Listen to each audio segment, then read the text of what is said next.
My former boss called me, and before I could even speak, he tore into me. What time is it and you're still not here? If this project falls through, can you take responsibility? Get over here right now. My former boss spoke as if it were perfectly natural, like I was still some disposable workhorse he could summon at will. Before I could say anything, he hung up. Then HR called. Why aren't you here yet? The boss is furious. You're usually so reliable. Even if you're upset about your year-end bonus, you can't just abandon your work. I laughed and explained. It's not that I won't work. I resigned last month. Today was supposed to be my first day at my new company. When I mentioned my resignation from before the holidays, Melissa from HR's tone became dismissive. Oh, that. I saw your resignation letter. Mr. Grant saw it too. But you know how busy everyone was before the holidays. We just didn't get around to discussing it properly. Now that the holidays are over, let's sit down and talk it through, okay? Talk about what? I asked. I'd already successfully resigned. As far as I was concerned, there was nothing left to discuss. Terms, of course, Melissa immediately replied. Mr. Grant said he'd give you a $500 raise. In this economy, what other company would give you a raise so easily? Think about it. That's $6,000 over a year. I couldn't help calculating in my head. Those few employees in the department who left right at quitting time every day and never followed through on projects. I heard they each got a $10,000 year-end bonus. Last year, I generated over $100 million in revenue for the company. That major project I followed from start to finish had a contract value of $8 million.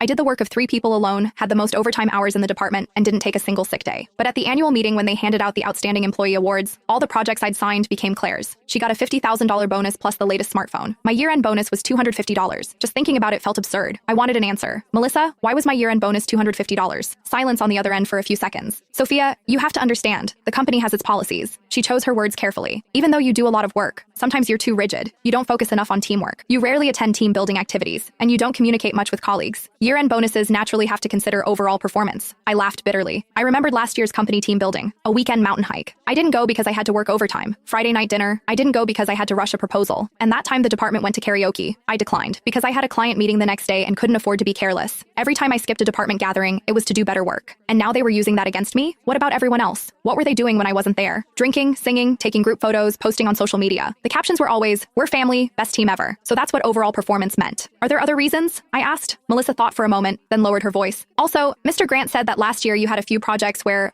client feedback had some issues. So, which client? What issues? When was this feedback given? Why have I never heard about it? I immediately pressed. Well, I'm not really clear on the details. It's just what I heard. They heard I didn't do well. They heard there were complaints about me. They heard I didn't fit in. So my year-end bonus was $250, no more, no less. The perfect insult. I gave up completely, my voice calm. Melissa, I understand, but I already resigned before the holidays and completed the normal exit procedures. Sophia, why are you being so stubborn? Listen to me. Melissa, I cut her off. 7 years. I never missed a day of work, never took a day off sick, never refused overtime once. I believe I've done right by this company. If there's anything that needs to be handed over, I can cooperate. Beyond that, don't call me again. Sophia Bennett. She lost it, her voice shrill. What kind of attitude is that? I'm trying to help you, and you don't know what's good for you. I hung up directly. I didn't want my former company ruining my good mood on my first day at the new job. My phone hadn't been quiet for 5 minutes when it rang again. This time it was a FaceTime call from Claire, my former subordinate who'd stolen my Outstanding Employee Award last year.